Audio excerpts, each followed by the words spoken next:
Hey everybody, it's Mrs. Montague here, and in this video I just wanted to give you a few examples of what good pacing and module setup for easy navigation looks like in Canvas. So I'm going to be using Ben Joiner's Foundations of Math 1 class and Miss Brown's English 3 class as examples to kind of walk you through what that good pacing and navigation within a Canvas course will look like. And of course, there's multiple ways that you can accomplish this, but these were just examples that stood out to me as a great way to accomplish this. So I just wanted to share that with all of you in case you were needing some help. All right, so we're going to first go into Ben Joiner's Foundations of NC Math 1 course here. I'm an observer in his course, so I can see how he's got his courses set up. And the first thing that I want to draw your attention to is on his homepage. If you scroll down a little bit, you can see he's got all of his contact information, which is great for students who need help. And then over here on the right-hand side of his introduction, he's got weekly pacing.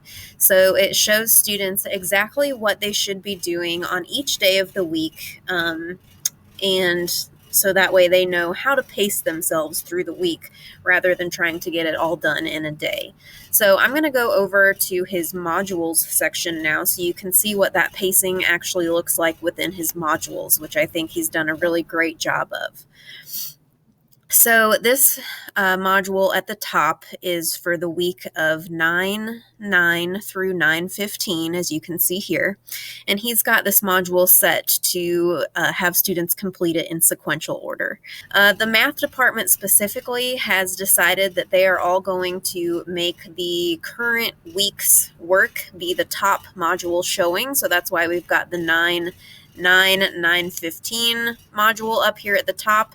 If I collapse this module so I don't see anything within it, you can see his last week's module 9/2 to 9/8 is right below that. So they're in the math department making sure that the most recent work is for the current week is what is showing first when students go into their modules. So that's a good thing to note.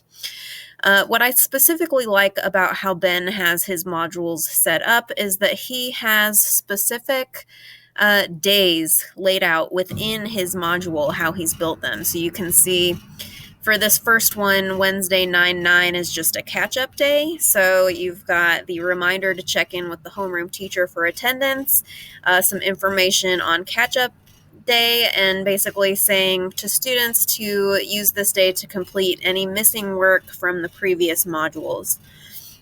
So moving on to the next day, so Thursday 9/10 would be Unit 2, Lesson 2 is what the students will be moving into. And so right here, there's a reminder to check in with the third block teacher for attendance. And under that, he's got each step for Unit 2, Lesson 2 that the students would be going through, and then kind of a placeholder right here that says you've completed today's assignments. So that's actually great as students are moving through the course. So let's say I'm a student and I'm going to click on this first Unit 2, Lesson 2 right here.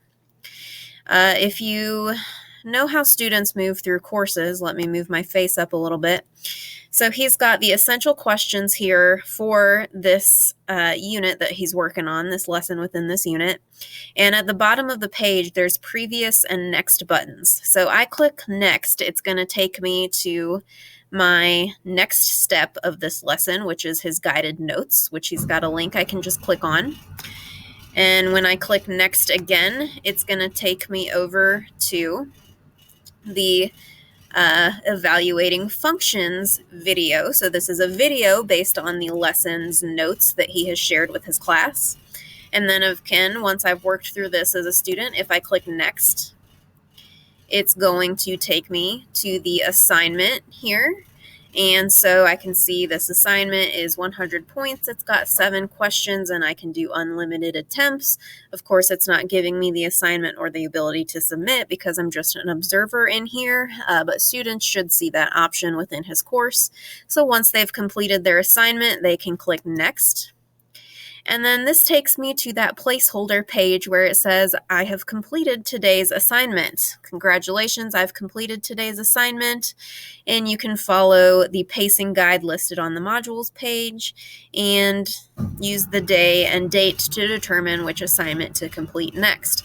So this is basically a built-in page that is just serving as like a stopping point. So instead of students being able to just keep clicking next, next, next, next, next over and over again and work through all of the modules that Ben has posted in his course, they kind of have it split out by day, so they know exactly what they need to complete for that day before they move on.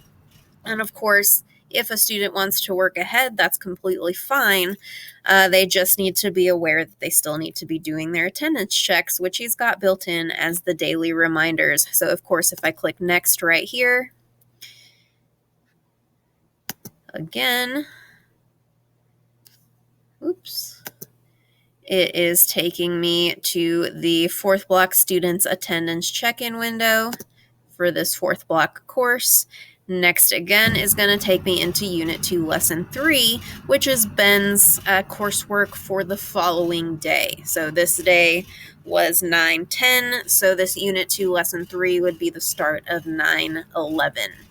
All right, so he's got that great built-in pacing built into his modules that way. So as I scroll through, you can see that I've got all of Thursday's information built in here. Then it moves into Friday's information built in here with another congratulations, you've completed the assignment as a stopping point for students that need it. And then Monday, of course, built in all the same way. So he's got his units of study and pacing clearly labeled out by day so students know exactly what they need to complete that day. And you'll also notice in his course navigation, he has very limited options set up over here for students to be able to view. So they can only go to the home page, the announcements page, view the syllabus for the course, or go to modules. So they don't have anywhere else to look in this course. It's all straightforward right here in his modules, all the work that they need to be doing. So the way Ben has his course set up, I think, is really great and gives students a clear picture of what the expectations through the week are for them. All right, so I'm going to hop back over to my dashboard and we're going to go into Miss Brown's class as our second example of some good pacing and navigation built into a course. So English 3 for Miss Brown here is actually a course that has both her second and third blocks students all in this same Canvas course together. So what Ms. Brown has done is decided to split it up basically by using these slideshows with clickable links within them for students to easily navigate to whichever block they need to be looking at. So her first homepage here, you can see that it's Miss Brown's English 3 class, and you can click on second block or you can click on third block, depending which block you belong to. So if I click on second block, it's going to open this page where it's the second block info page that gives me all of the important information that I'll need for second block. So I can see I've got my Tuesday check-in for second block attendance. I've got the Google Meet link for my Tuesday Google meeting. And I have the modules page to view what modules I need to be working on for that week. And she also has the pacing guide information built in here as clickable links. So she's got a pacing guide for the week of 9/2 through 9/8 and another pacing guide for the week of 9/9 through 9/15.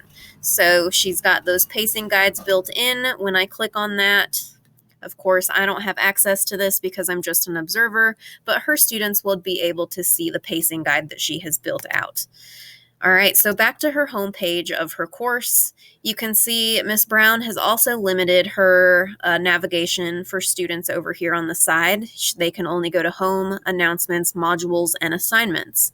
So if I click on modules, if I am Miss Brown's student, she's got her modules all built out to be very, very concise through the week. So there's not a whole lot to click on here.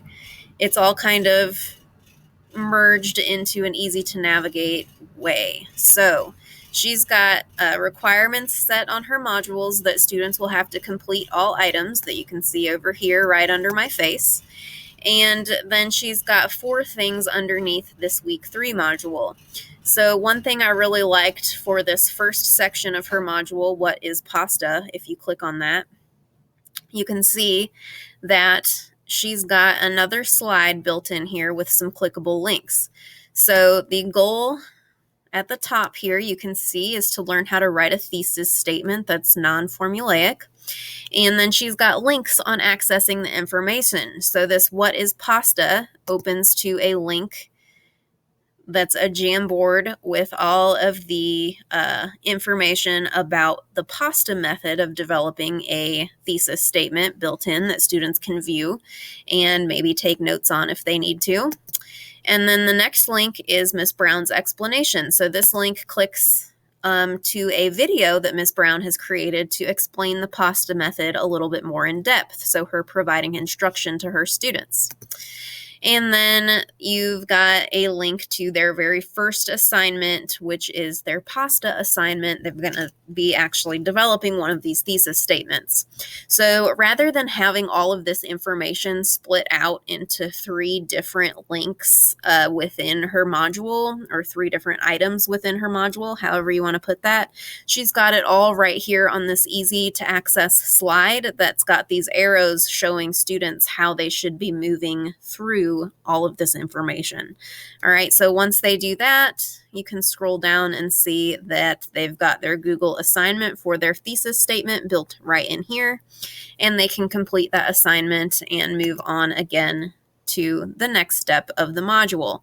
So their next one would be their introduction paragraph, which again is going to be an assignment that I don't really have access to, but again, she does have another slide built in here with links to the important information that students are going to need in order to complete this assignment. It makes it really easy for students to navigate through and a little bit less overwhelming than it might be if Amy had split her PowerPoint links into multiple different items under the module. That could easily lead to like 20 plus items below this one module, which could be overwhelming to some students.